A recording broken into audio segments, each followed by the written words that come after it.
তুমি আমাকে মেয়ে বলে দুর্বল ভাবছো? ঠিক আছে, আমি তোমার যুদ্ধের আহ্বানে রাজি। শুরু করো তাহলে। ঠিক আছে, শোনো, তোমার এই কোমল হাতে শুধু চুরি মানাই, অস্ত্র নয়। মেয়ে বলে আমাকে তুচ্ছ করছো? ওদিকে সুয়োরানী বিশাল এক জঙ্গল পেরিয়ে এক ভয়ঙ্কর রাজ্যে প্রবেশ করে, আর সেখানে এক ভয়ঙ্কর রাক্ষস পুরীতে যায়। এ কি রানীমা, এ তো মনে হচ্ছে রাক্ষসপুরী। এখানে গেলে সব রাক্ষসেরা আমাদেরকে খেয়ে ফেলবে। তুমি ভয় পেও না, আমি থাকতে এখানে তোমাকে কেউ কিছুই বলবে না। সুয়োরানী সেই রাক্ষসপুরীর প্রাসাদে যায়। এ কি সুয়োগ, তুমি? হ্যাঁ পিতা, আমি। কিন্তু এতদিন পর এখানে কেন এসেছো?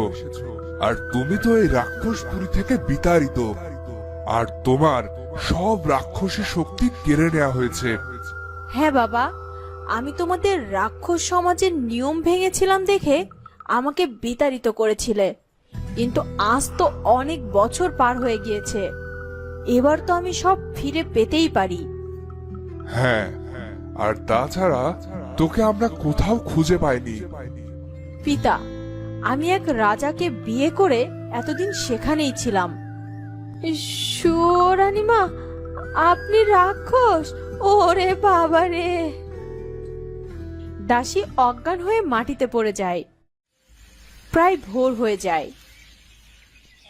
রানীমা, চলুন, এক্ষুনি আমাদের এই প্রাসাদ থেকে বের হতে হবে।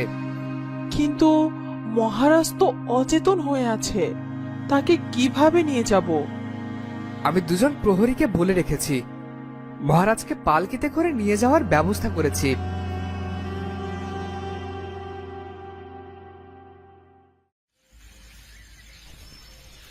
রাজপুত্র তার বাবা মার বানরকে নিয়ে প্রাসাদ থেকে বেরিয়ে যায়।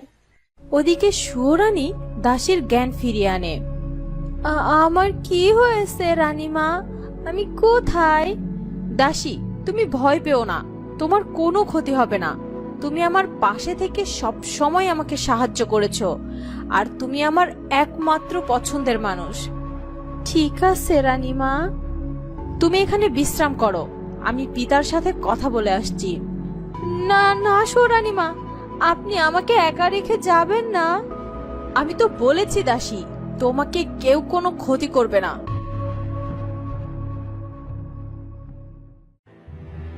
সুয়োরানী রাক্ষস রাজের কাছে যায়। বলো, এতদিন তুমি কোথায় ছিলে? এই রাক্ষসপুরী থেকে বিতাড়িত হয়ে আমি এক রাজাকে বিবাহ করি, কিন্তু রাজার প্রথম রানীকে আর তার পুত্রকে আমি কখনোই সহ্য করতে পারিনি। আমি অনেকভাবে চেষ্টা করেছি ওদেরকে শেষ করতে, কিন্তু কোনোভাবেই সেটা আমি করতে পারিনি। বারবার ব্যর্থ হয়েছি আমি। তাই আজ আমি সবকিছু ভুলে আপনার কাছে এসেছি পিতা। এখন আপনিই আমার শেষ ভরসা। বলো, আমি তোমাকে কিভাবে সাহায্য করতে পারি? পিতা, আপনি আমাকে আমার রাক্ষস শক্তি ফিরিয়ে দিন। কিন্তু সেটা তো এখন সম্ভব না। কেন সম্ভব নয়? পিতা, আপনি যে করেই হোক আমার রাক্ষস শক্তি ফিরিয়ে দেওয়ার ব্যবস্থা করুন। তোমাকে এই রাক্ষস রাজ্য থেকে বিতাড়িত করেছিল আদি রাক্ষস। সে যদি ইচ্ছা করে তাহলেই তুমি তোমার রাক্ষস শক্তি আবার ফিরে পাবে।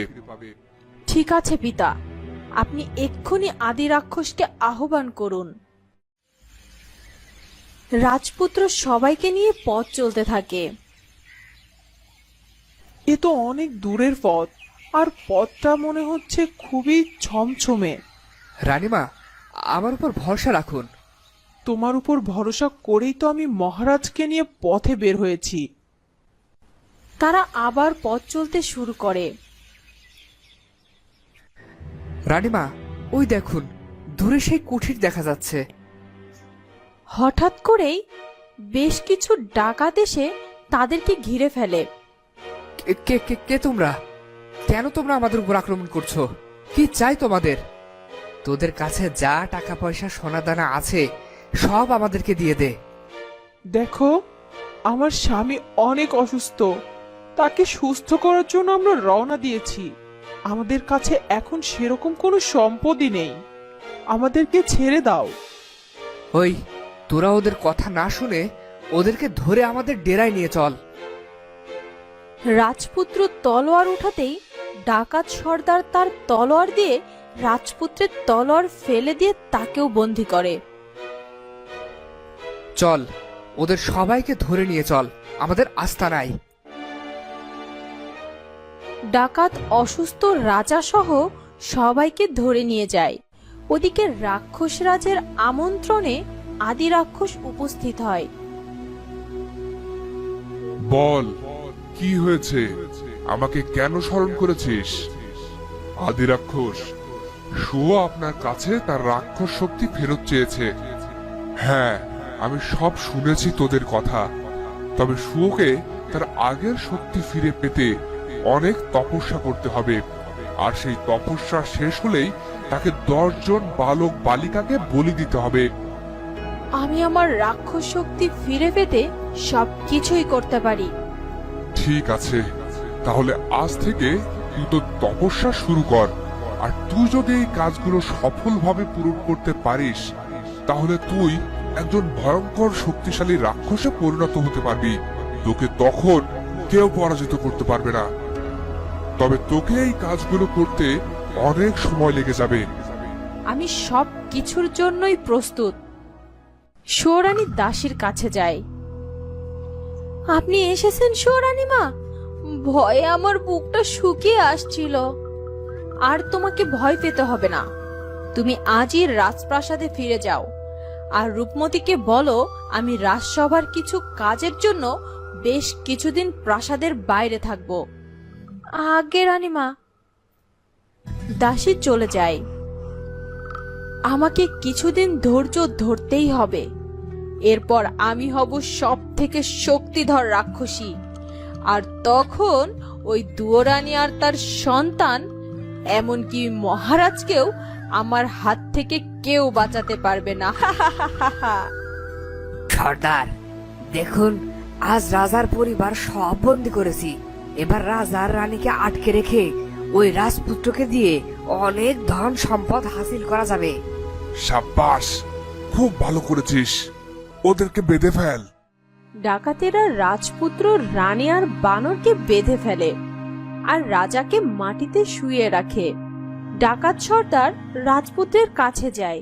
যা তুই রাজপ্রাসাদে গিয়ে অনেক সম্পদ নিয়ে আয়।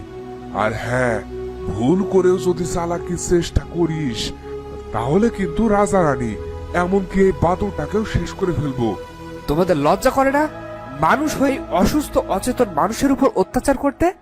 হ্যাঁ, মহারাজ অনেক দিন ধরে অচেতন হয়ে পড়ে আছেন। তাকে তোমরা এমন নিষ্ঠুরভাবে মাটিতে শুয়ে কষ্ট দিচ্ছ কেন? আমাদেরকে ছেড়ে দাও তোমরা। নিষ্ঠুর আমাদের বলছিস? নিষ্ঠুর তো সব রাজা বাচ্চা, যারা গরিবের অনেক কষ্টের সম্পদ জোর করে কেড়ে নেয়। আর আমরা সেই সব রাজাদের অর্থ সম্পদ লুট করি। কিন্তু তোমরা যা ভাবছো, মহারাজ সেরকম না। উনি অনেক ভালো মানুষ। প্রজাদের উপর উনি কখনোই অত্যাচার করেন না। উনি অনেক সৎ আর ন্যায়পরায়ণ রাজা। থাম তুই, তোদের কথা আমরা বিশ্বাস করি না। বল, তুই আমাদেরকে রাজপ্রাসাদ থেকে ধন দৌলত এনে দিবি কিনা বল। না, সেটা কিছুতেই সম্ভব না। সম্ভব, সম্ভব, সব সম্ভব। তুই যদি না যাস, তাহলে এক্ষুনি এই রাজাকে হত্যা করে ফেলবো। না না, দয়া করো, ওনার কোনো ক্ষতি তোমরা করো না। ছেড়ে দাও ওনাকে। মহারাজের কোনো ক্ষতি করবে না তোমরা, তাহলে কিন্তু খুব খারাপ হবে। ডাকাত কারো কথা না শুনে রাজাকে হত্যা করতে যায়। আর তখনই একটি সাপ এসে ডাকাতকে ছোবল মেরে পালিয়ে যায়। এই এই সাপ, সাপ, সাপ! ডাকাত সর্দার সাপের বিষে নীল হয়ে মাটিতে পড়ে যায়। তো বন্ধুরা, এরপর কি হবে জানতে হলে চোখ রাখো পরবর্তী পর্বে। দেখা হচ্ছে পরের ভিডিওতে। ধন্যবাদ।